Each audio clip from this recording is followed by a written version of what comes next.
I'm Cindy Tibbetts from Hummingbird Farm, and I'm going to talk about making herbal teas and herbal vinegars, both of which are very simple things you can do with herbs from your garden.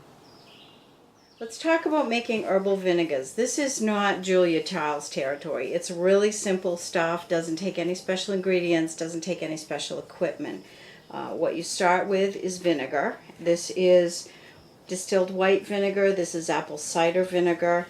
You can use red or white wine vinegar. You can use rice wine vinegar. You can feel free to experiment.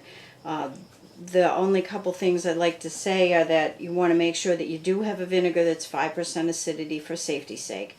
And I tend to stay away from balsamic vinegar and malt vinegar when I'm making herbal vinegars because they're so strongly flavored that they'll mask the flavor of the herbs. Then you need a jar to make it in. You don't want to use metal containers because vinegar and metal don't play well together. Start with some fresh herbs, and we're going to use a little bit of basil. And you can use a quart jar if you want. For experimental batches, I tend to use a smaller jar.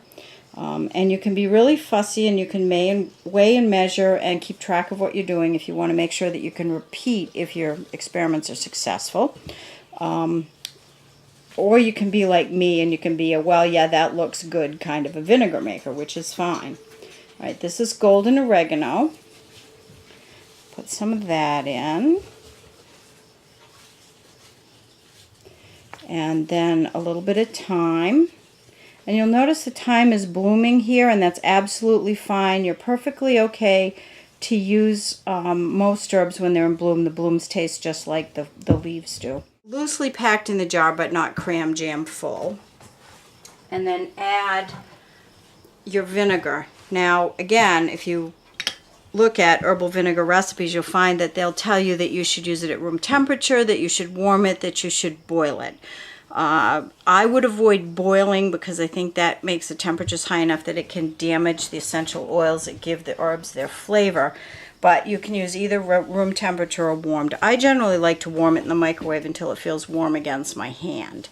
I think that just helps things move along a little quicker, makes the herbs give up their goodness a little bit faster. Then we put on the cap,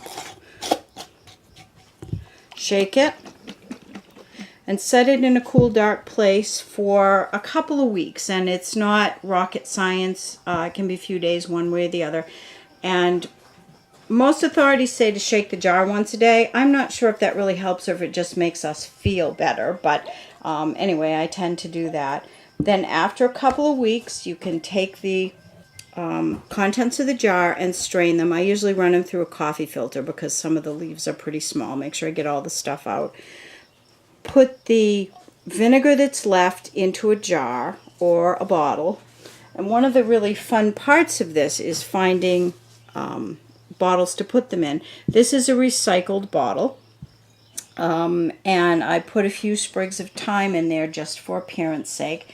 And now I have, voila, thyme in a bottle.